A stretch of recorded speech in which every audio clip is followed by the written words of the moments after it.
Hi everyone, welcome back to Financify. In today's tutorial, I'll show you how to buy USDT on the Kraken app using your mobile device. Let's get started. First, launch the Kraken app on your mobile and make sure you are logged in. On the home screen, in the search bar, type USDT and select your preferred trading pair such as USDT/USD or USDT/EUR.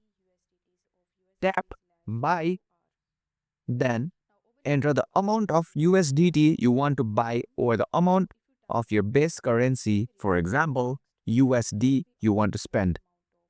Review the order details carefully. Tap Review Order and confirm the transaction by selecting Buy Now.